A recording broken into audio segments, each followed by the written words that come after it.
Hello and welcome to the 3D Blu-ray Bunker. This is a place for us die-hard fans of 3D where we look exclusively at 3D Blu-rays, not to review the film itself but to have a close-up look at the film's 3D with some thoughts about how well it works. And today we're looking at Martin Scorsese's Hugo from 2011. This has an aspect ratio of 1.85 to 1 and it was filmed in native 3D. And this is one of those films which was put together with 3D at the core of the film, I think, right from the beginning, something which unfortunately can't really be said for all too many 3D films from the modern age. And because 3D was so obviously a key part of the process throughout the making of this film, and I guess because it had the budget and talent on board, the result is a film that's quite reasonably regarded as being up there amongst the great 3D films. Right from the start, this film makes it clear that you're in for a 3D treat, with this great view of the internals of a clock, with fantastic solidity, separation and depth amongst all of the cogs, and then on to a proper tour de force, to use an appropriately French phrase, of a shot sweeping over a hyper-stereo view of Paris through great 3D snowflakes, which this film has quite a few views of, and on into the film's railway station setting, moving through the platform and ending up on a close shot of Hugo. The 3D in this shot has gone from a wide base at the beginning with extra strong 3D in the cityscape to allowing for the close-up at the end to also be in strong 3D. I don't know how much of this was created by native filming on sets and how much inside a hard drive. It doesn't really matter, it's a fantastic shot. All the way through this film, the production design and composition are so geared to looking good in 3D, with so much detail in just about every frame, and it's detail that exists all over the place in 3D space. These views are fantastic. The railway station main setting being packed with detail in its structure and hustle and bustle, with the 3D space always being filled, like with the address systems, speaker horns hanging down here, and the same thing with the clock alongside the pillars, or maybe even better, as well as the lighting rigs, here there's smoke hanging in the air, which looks great in 3D. So I always think it's impressive when large-scale things like the station or this massive interior view here, when they look good in 3D, as it probably requires quite a bit more effort than with smaller locations, which we also get, like in Ben Kingsley's booth here. There's really effective foreground, middle ground and background, and like the station, this is absolutely brimming with detail. There's just so much stuff, and I tend to think that the more stuff there is across every axis, the more 3D detail there is to drink in. And like I say, this great 3D composition is everywhere. Hugo running towards us here through a moving gear wheel, the 3D favourite view down a ladder. Actually, these sorts of industrial corridors are really a dream 3D setting, and another one of the film's spectacular single shots has Hugo running along a corridor. It's full of depth, and then it shifts into a fabulous top-down view of him sliding down a ladder, with smoke or steam in there for good measure, enhancing the effect even more. There are lots of these corridor locations in the film, all looking great in 3D, and the way the camera moves here is often excellent. There's no shaky cam in this film, it's nice slow movements, and I love the way the camera moves down into this corridor as the characters walk in the other direction towards us. Views into cages make for a nice 3D shot, and obviously more effective when the cage is occupied, with this poor imprisoned urchin adding some weight to the power of the 3D here. Like cages, bars are a good 3D structure, so it's good to see some here. Also good to see this film following on the law of filmmaking, which says that if you set a film in Paris, the Eiffel Tower has to be visible as often as possible. Actually, my favourite example of this in the film is the view here. It's more great 3D with all those gears in the foreground, and sort of by way of enhancing the almost fairy tale feel of the setting, this shot places the clock tower here at what looks like about maybe a mile above the Eiffel Tower. On the very odd occasion that there's a shot where you might think that the 3D composition isn't very interesting, like with everything being in the background here, they'll suddenly fill the foreground to keep the 3D relevant. So the film's filled with tons of very high quality 3D, and it's also got some really inventive 3D shots in it too. There are a couple of moments that are quite surprising, like a beautiful sequence when going through a flickbook animation, and this film is about the birth of cinema, so this is a lovely moment. But the real treat here is that the animated drawing itself is actually in 3D, and I think even more impressive than that, and particularly beautiful, is this oil painting of a fallen First World War soldier, which is also presented in 3D. It's an amazing shot. It's unusual and powerful. One of the pieces of received wisdom in 3D filmmaking, I think, is to avoid shallow depth of field. But sometimes that can offer really lovely views like these out-of-focus lights spinning around in the foreground. The film has a few really good close-up shots too, my favourite I think being this view through a keyhole. In most films this shot would just have the cut-out keyhole as one flat plane, but here we see several layers of the lock mechanism within the keyhole. It's just such a nice attention to detail. The 3D film Stalingrad had scenes of paper being flung around a room, and I thought it didn't work as well as it could have done, but this film shows how to do that shot brilliantly, and doing it via CG obviously helps, but it's another really creative use of 3D with these papers floating around, and as they pass in front of the camera, we can see the drawings on them.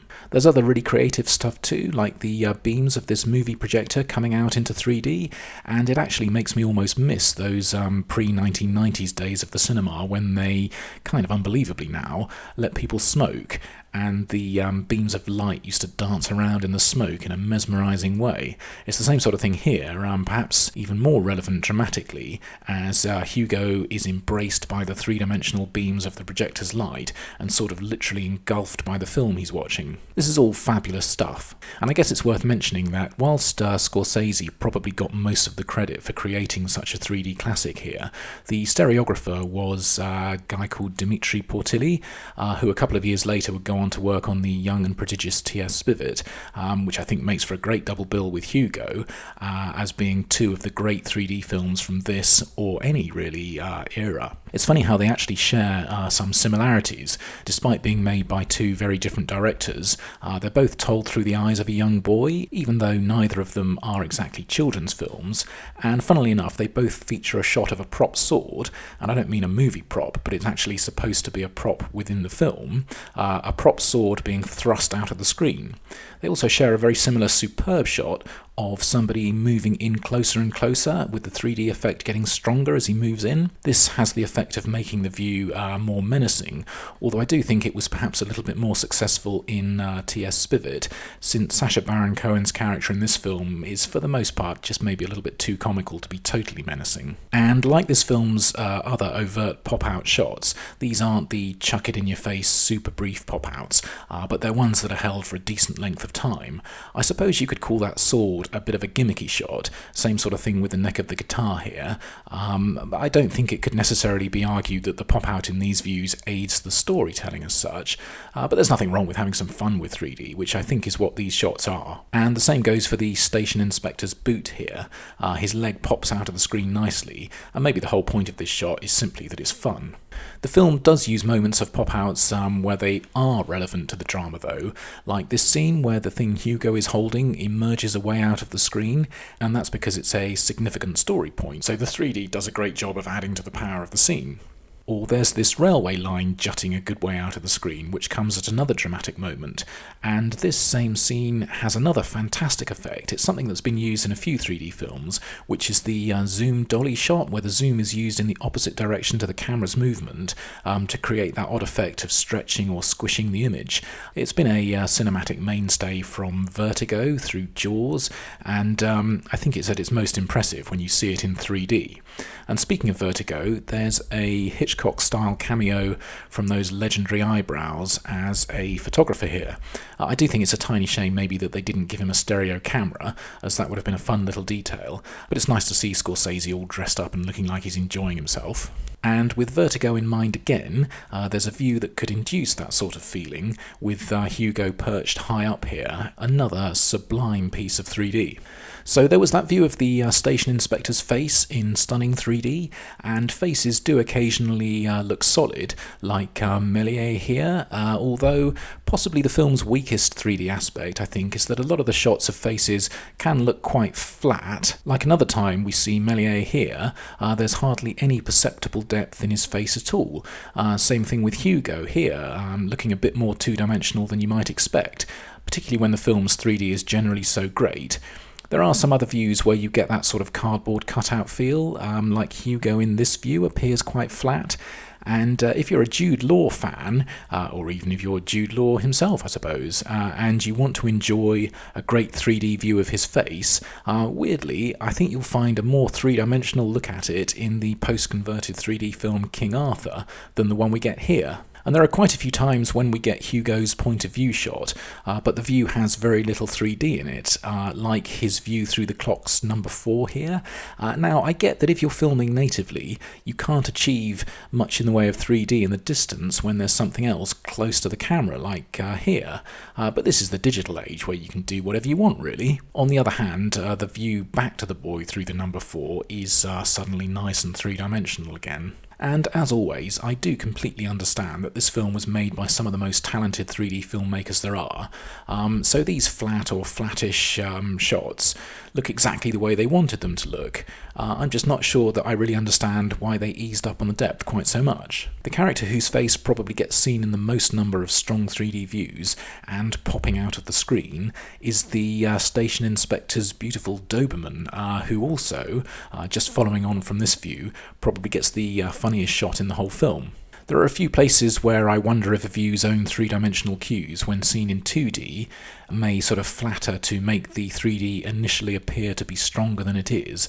Like this top-down view, I immediately thought it was amazing, which it is, but I'm not actually that sure that the 3D is as strong as it at first appears to be. It's a similar sort of thing here, looking up this clock tower, where the 3D puts the railings in the lower half of the screen in quite strong 3D space, but there's not much stereoscopic depth up the tower itself, although that's more than made up for when we cut to the view looking down on the pendulum and it swings towards us and out of the screen in a great piece of 3D.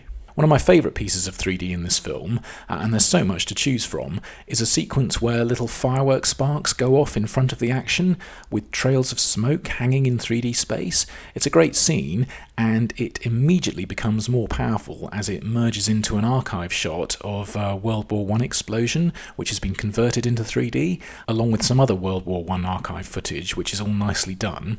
And it's interesting to see this done several years before Peter Jackson did the same thing with his They Shall Not Grow Old documentary. They also convert some scenes from Méliès's films into 3D, the most famous shot of all, I guess, being this one, and it looks great here. So a very quick word about the film itself. I think this is a beautiful film about someone whose glory days are long behind him, but about how they're still important and relevant. In this case, it's the French cinema pioneer Georges Méliès, played by Ben Kingsley, with the film being set in the early 1930s, and it's about a young boy's connections to Méliès and how they impact his own troubled situation. Natively shot 3D films had become extremely rare at the other end of the decade to Hugo, but it's funny how one of, I think, only 2 of them in 2019, Alita Battle Angel, shared a key theme with this film, with the discovery of a discarded humanoid AI kickstarting the story. And funnily enough, the other native 3D film in 2019 was Gemini Man, and that had the same stereographer as this film. But for various reasons, I don't think that its 3D really came close to matching the work he did in Hugo or T.S. Spivot. This is a gorgeously presented film, rich and colourful, with 2 endearing kids, Asa Butterfield and Chloe Moretz, and Kingsley's on fine form. I don't know if I'm completely sold on Sacha Baron Cohen's performance here, but it does the job of a bit of comic relief. And it was good to see Christopher Lee doing some 3D films in his final years with this one and The Hobbit. This is one of those 3D films that I'd be amazed if anybody listening to this doesn't already own a copy of, but just in case you don't, you should rectify that immediately, as it's definitely an absolute 3D classic. And also, as with the way Méliès is presented here as a filmmaker whose time has passed, but whose brilliance and importance needs to be cherished, I can't help feeling there's a parallel to be drawn with the 3D filmmakers themselves, and I hope this film's stereographer Dimitri Portelli doesn't end up trying to eke out a living selling toys from a railway station booth, and he must surely know that there are a huge number of 3D fans out there who do appreciate and cherish the brilliance of his work, even though, like Méliès before him, it seems to have just about passed out of fashion for the time being. So I hope you found this in some way useful, and if so, I hope you'll join me again soon for another 3D Blu-ray review. Until then, thanks for looking on this one. Cheers for now. Bye-bye.